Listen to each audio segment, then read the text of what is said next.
Et ben on se retrouve à Valladolid, c'est une ville coloniale, on vient de sortir de la cénote. C'est quoi, 10 minutes, on vient de faire 10 minutes de van. Ville très chargée parce qu'en fait il y a une rébellion entre Mayas purs et les Mayas parce qu'en fait beaucoup de femmes ont été abusées, voilà, pour la censure YouTube. Et donc on a des mi Mayas et des mi espagnols, et en même temps il y avait des Mayas à l'époque. Et donc il y a une révolte entre les deux ethnies, et donc tout a été détruit, et cette église a été reconstruite à partir des pierres d'anciens temples qui avaient été détruits par les Espagnols de l'époque. Voilà, et là on va aller la visiter. Bon bah elle est fermée, mais ça change totalement de l'architecture que l'on a, ça ramène au gothique en Europe.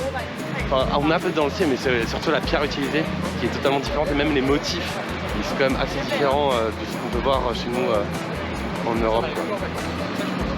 Valladolid est une ville pleine de charme au cœur de la péninsule du Yucatan au Mexique. Située entre Mérida et Cancún, Valladolid est souvent appelée la capitale culturelle du Yucatan. Cette ville coloniale, fondée en 1543 par les Espagnols, attire les visiteurs pour son architecture colorée, son histoire riche et sa proximité avec des sites mayas fascinants. En arrivant à Valladolid, ce qui marque le plus, ce sont les bâtiments aux façades colorées et l'ambiance paisible de ces rues pavées.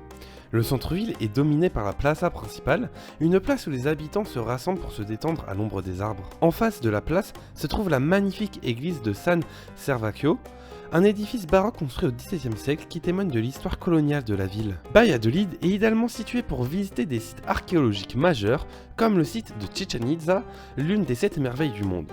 À seulement 40 minutes de route, ce site emblématique attire des visiteurs du monde entier pour ses pyramides, notamment la pyramide de Kukulcán et ses nombreux vestiges mayas. Mais Valladolid, c'est aussi une ville qui célèbre la culture gastronomique yucatèque. Ici, vous pouvez goûter des plats traditionnels comme les lomitos de Valladolid, c'est du porc en sauce tomate, les longanizanas, des saucisses épicées, ou le relleno negro, un plat au poulet épicé typique du Yucatan.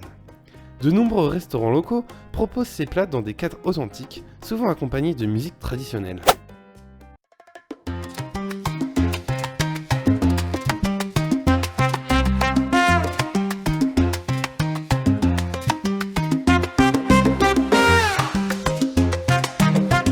Enfin, Valladolid est aussi une ville de fêtes et de traditions.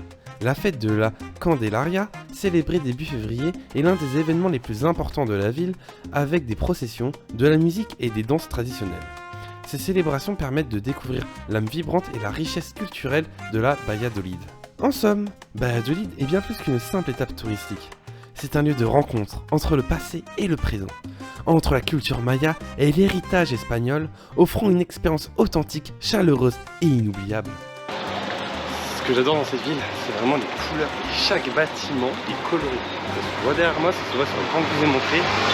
C'est magnifique. Bon, il y a un petit scout, mais sinon c'est magnifique. Là, je passe à côté de maisons qui sont trop belles. Et c'est super beau. Après, ça se voit que l'entretien n'est pas forcément... Comment dire, ça coûte cher quoi, donc il n'est pas forcément là. Mais parce que la peinture, elle s'écaille, elle s'effrite.